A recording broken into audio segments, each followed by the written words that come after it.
राहुल गांधी जी यदि संविधान लेके चलते हैं तो उसके पर आगे बहुत बड़ा संदेश है। हमारे नेता राहुल गांधी जी जो मुद्दे उठाते हैं उस मुद्दे पर सदन के अंदर बोलने का अवसर नहीं दिया जाता। यदि कलाकार होते तो हमारे नेता राहुल गांधी जी को इस तरह की भाषा नहीं बोलते। नमस्ते, मैं हूं मनीष और आप देख रहे हैं दी न्यूज़ 9X। दी न्यूज़ 9X में आप सभी का स्वागत है। आज जो हम आपकी स्क्रीन पर सामने लाए हैं वो हैं बिहार कांग्रेस के प्रदेश अध्यक्ष राजेश राम जी। खैर, सबसे पहले हम आपका सर स्वागत करते हैं और पहला सवाल है, इन दिनों राहुल गांधी संविधान लेकर यात्रा कर रहे हैं पूरे भारत में, और वो भी लाल कलर के संविधान की। इस पर क्या कहना है? देखिए, संविधान, राहुल गांधी जी यदि संविधान लेके चलते हैं तो उसके पर आगे बहुत बड़ा संदेश है।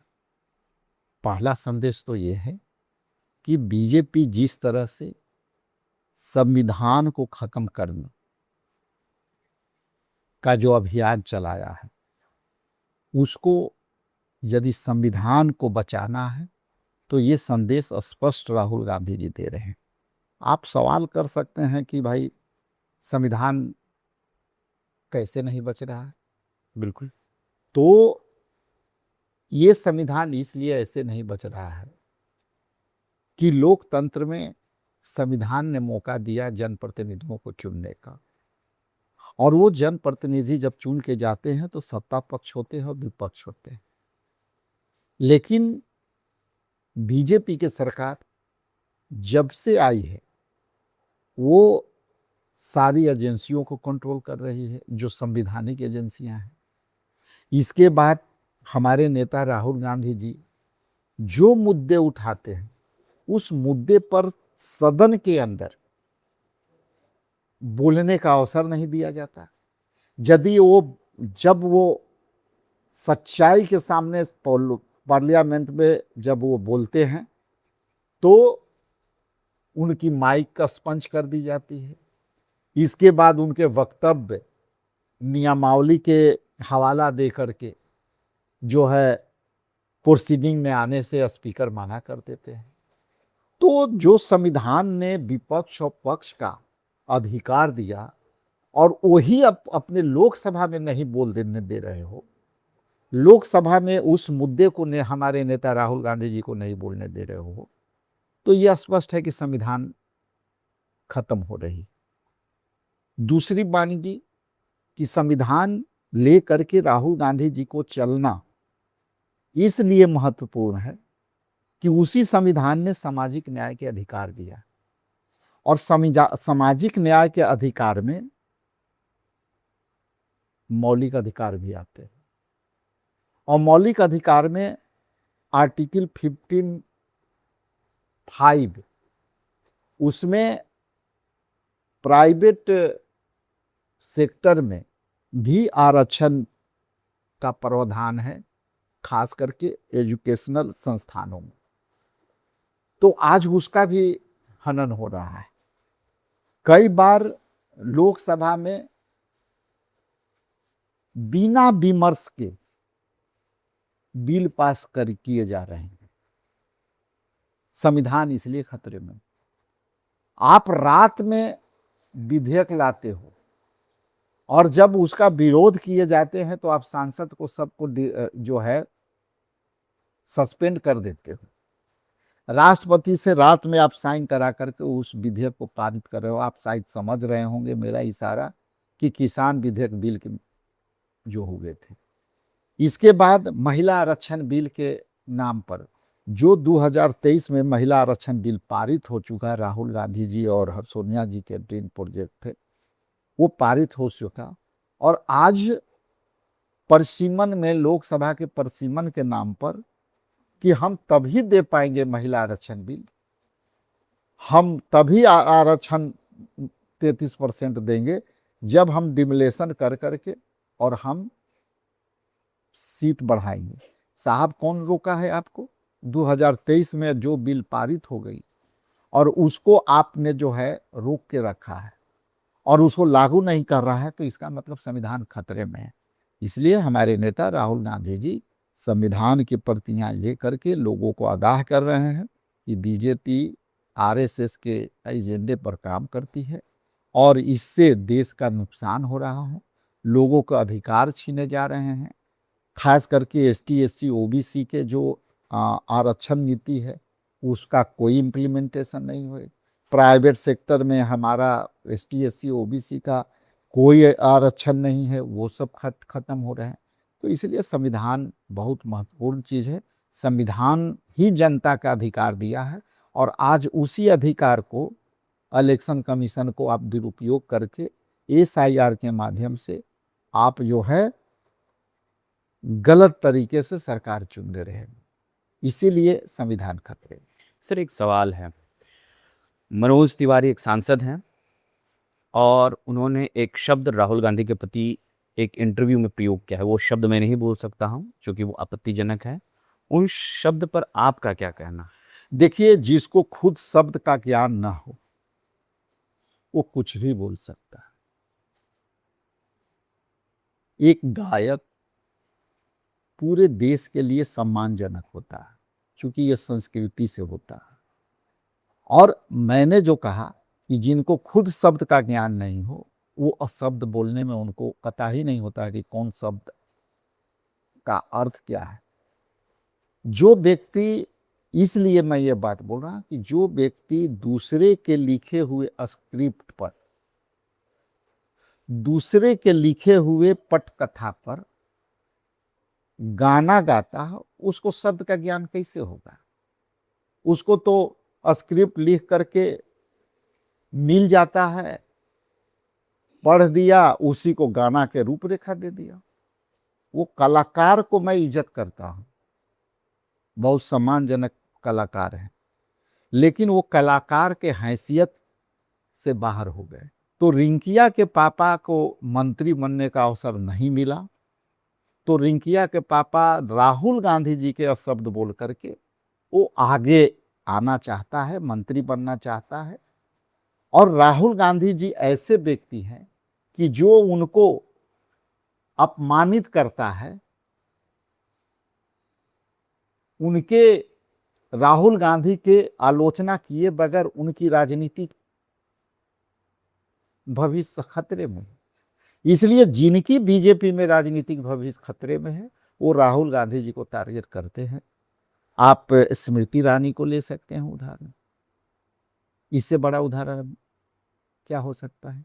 अभी एक कलाकार और हैं जो महिला हैं, महिला के ही अपमानजनक कई टिप्पणियां कर चुकी हैं। बीजेपी में जो जितना अपमानित करेगा उतना आगे जाने का मंत्रिमंडल में उनको मौका मिलता है। और बीजेपी के नेता ये जानते हैं कि भोरे उठ के, सुबह उठ के राहुल गांधी को नाम नहीं लेंगे तो हमारा राजनीति में, आप जैसे मीडिया में और जगह में हमारी चर्चा नहीं होगी। इसलिए राहुल गांधी जी के नाम लेकर लोग अपनी राजनीति कैरियर आगे बढ़ा रहे हैं। हमारे नेता का ये छवि है कि जो राहुल गांधी जी का कीर्तन भजन नहीं करेगा वो आगे नहीं बढ़ेगा। हमारा एक सबसे महत्वपूर्ण सवाल आपसे, आखिर Congress party bunch of thoughts पे डरती क्यों है बोलने पर? आरएसएस पर सबसे ज्यादा चर्चा कौन कर रहा है? वो तो बसपा कर रही है, सपा कर रही है, कांग्रेस तो आज भी पीछे है उस मामले में। बसपा और सपा कर रही है तो गठबंधन में क्यों नहीं लड़ते हैं? यदि बसपा और सपा साफ दिल से आरएसएस के साथ होती, उनके विरोध में होती तो अलग लड़े। इसलिए जिन दलों का आप नाम लिए वो डर के मारे मुख्य धारा के राजनीति से बाहर हो गए। उनको मुख्य धारा में रह करके आरएसएस के विरोध करने वाले फिरका फिरिस्त ताकतों को, संविधान को कमजोर करने वाले को साथ आना चाहिए। उससे संविधान मजबूत होगा और बीजेपी आरएसएस कमजोर नहीं। चलिए हम सब महत्वपूर्ण सवाल पर लौटते हैं और बिहार लौटते हैं।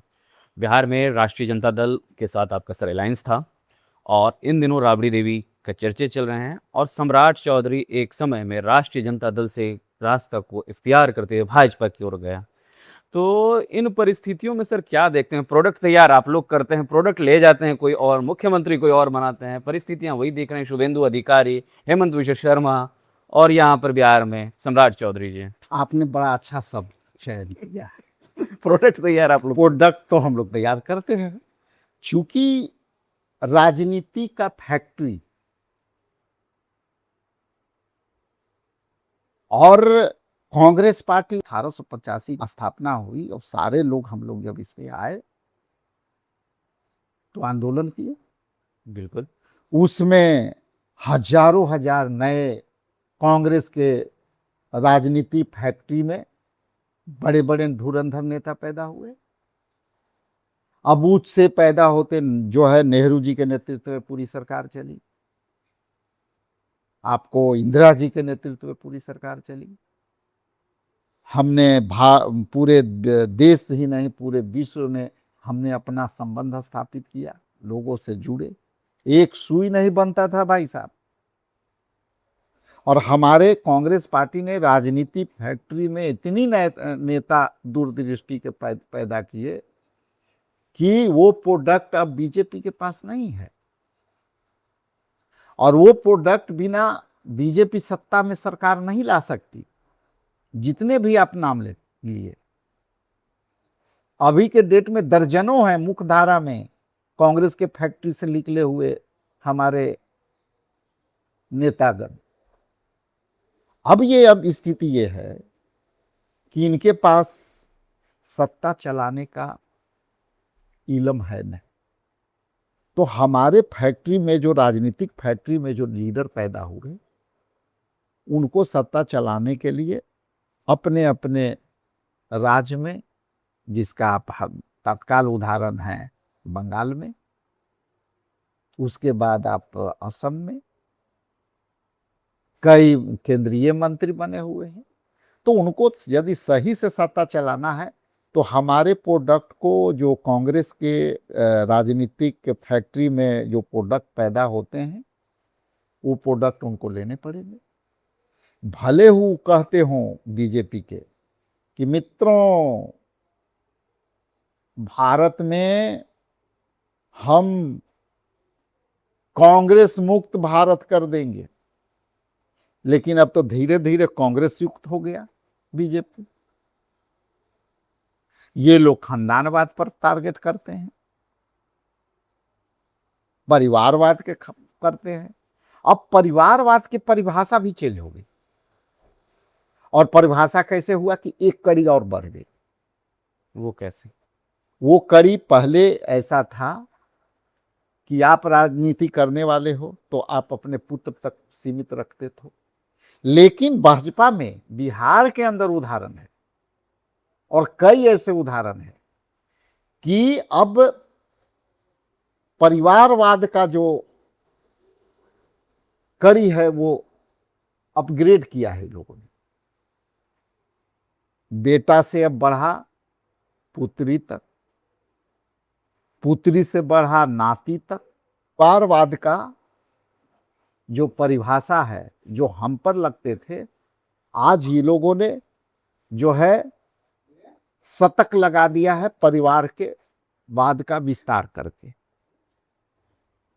आखिरी और सबसे महत्वपूर्ण सवाल सर सीमांचल में है। भारतीय जनता पार्टी का एक एजेंडा होता है, वो ध्रुवीकरण की राजनीति को कांग्रेस कैसे रोकेगी?